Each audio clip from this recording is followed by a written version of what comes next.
If you guys are wondering why you want to build volume into your training and why it helps you jump higher, then you need to watch this video.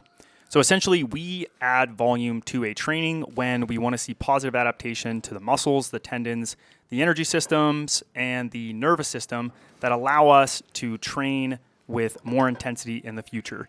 If you don't know anything about training, one of the most important laws of training is that you need to go from low intensity to high intensity and higher volume to lower volume. However, you can't just start out a given cycle or at any point really in your training and have a very, very high volume without some sort of a buildup. So typically what you want to do when you're building into higher volumes is you want to increase it progressively, usually by roughly 5 to 10% per week. And how would you measure that? Typically you can use reps, but it is all relative. I like to add a rep or two per set to each of the exercises that I do when I'm actually increasing that volume progressively week to week to week.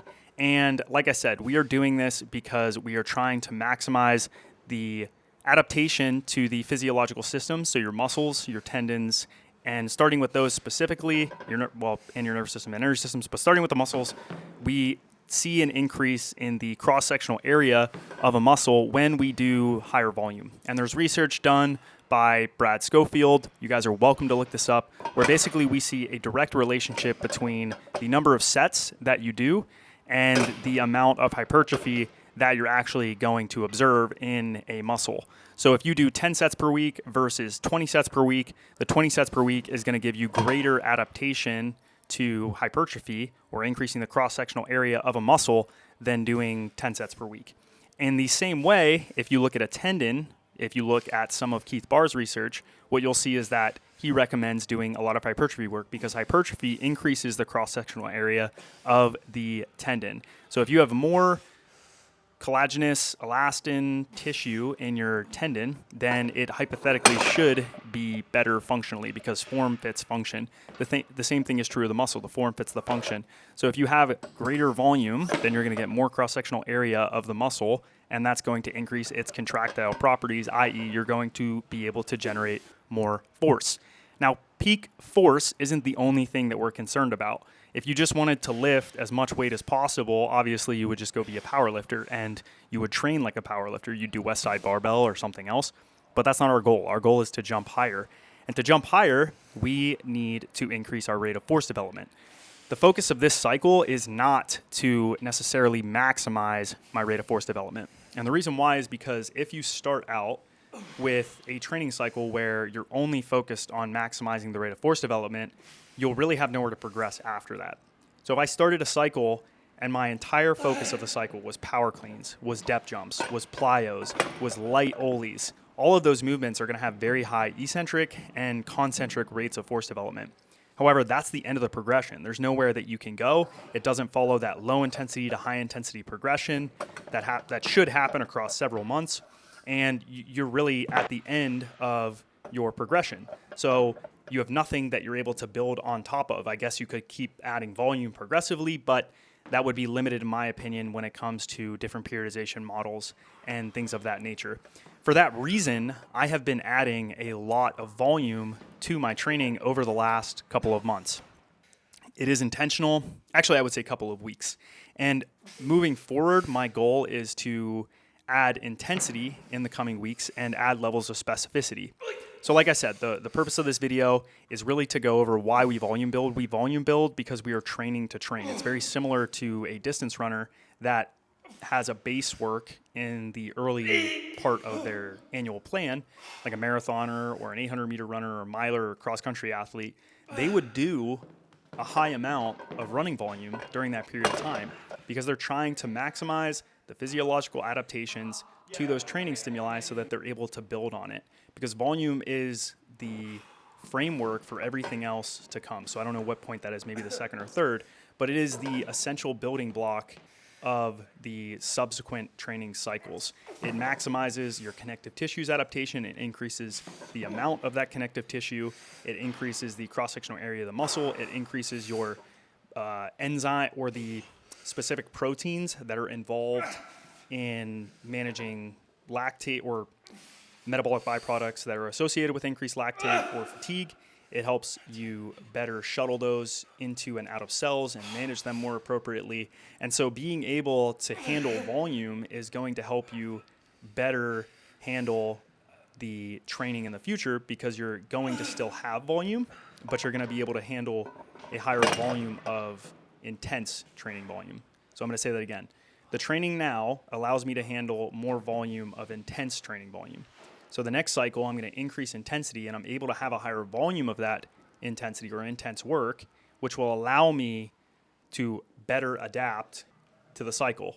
So if I would have just done the cycle without the volume work, I would have not been able to have a lot of reps of, say, a very intense high weight clean moving very, very quickly, because we define intensity as how fast the weight moves, what load the weight is at, and whether it's a multi-joint movement. So if it's a clean and I'm moving it very, very quickly, let's say had I not done this cycle, I maybe could have only handled 10 by 1.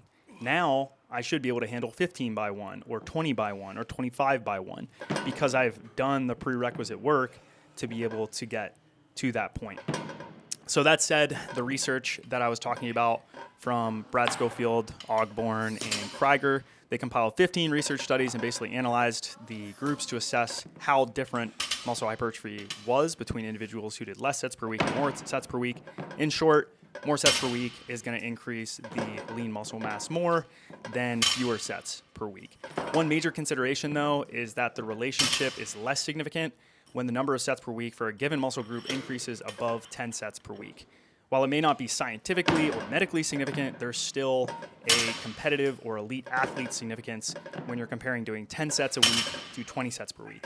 During a given session, you guys will see, I think this session alone, I might have actually been above 20 sets per week. So if you're watching this and you're like, well, I don't really understand what you mean by sets per week, you're doing 20 sets per week right here. You're right. I'm probably hitting 60 sets per week. If you count all of the auxiliary work in my lower body, yeah, it is probably getting to that point. Not all of it is intense volume, but I'm trying to maximize the adaptation to, again, increasing the cross-sectional area, maximizing the metabolic proteins and the membranes and everything else. I'm trying to completely obliterate them and then allow them to recover better and more suited for the subsequent training cycles. But one other thing I wanted to mention is that if we were to equate all of the sets or reps across the last 3 weeks, and we basically took periodization out of the equation, let's say that we did them 3 days in a row, Monday, Tuesday, Wednesday, versus doing it Monday, Wednesday, Friday, building in a jump session, and modifying some of the time periods within the week when I did those actual lifts, I would actually not see a significant difference in the amount of muscle gained in either scenario, meaning the total number of sets per week that you do is the number one driver of how much muscle you're actually going to allow to adapt to hypertrophy or have increases in cross-sectional area. However, the individual changes to muscle strength and the outcome of 1 rep max is significantly different when you're doing a periodized program. So that said, it's better for me in the long term, especially looking at multiple months, and also because I don't necessarily want to just gain muscle mass randomly. I'm trying to have a specific purpose for why I'm gaining that muscle mass in the first place. So later on, I want to try to minimize fat mass and really honestly be as light as possible. So I really only want relevant hypertrophy. Which, that said, my volume is going to drop in those latter cycles because, again, that's the progression we talked about. One of the laws is that your volume should go from higher to lower and your intensity should go from low to high. So my volume is going to drop off, my intensity is going to come up, and I'm going to undulate the intensity and volume week to week to week, meaning that some of the volume is going to come up, other of the volume is going to come down, and the intensity is going to come up so that my overall load doesn't come up too much. And overall load is basically your volume times your intensity. Some people call it load volume. Some people will calculate this. I think it doesn't really equate perfectly because a hamstring curl is not equivalent to a quarter squat, is not equivalent to a half squat. So we can't just arbitrarily look at all of those and equate 1 rep of a half squat to 1 rep of a full squat. So I don't really look at that too much. But in general, my volume is going to drop off and my intensity is going to come up. I'm going to see changes in hypertrophy and I'm going to have better strength adaptations because I actually periodized the training over the last 3 weeks, 4 weeks, and then additionally moving forward the next 3 to 4 months. So that's essentially why I chose to start with volume building at this period.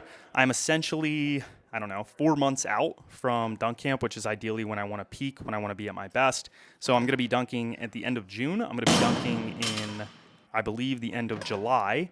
And for those periods, I'm basically building up as much of the work capacity that I possibly can. So this entire period is actually building my work capacity. It is increasing my capacity to handle volume. And that's why I'm building in volume right now, guys. Make sure you like, comment, subscribe. If you like this video, please leave a comment. It definitely helps my motivation and it makes me, want to share content with you guys even more. So thanks for listening, guys, and I'll catch you on the next video.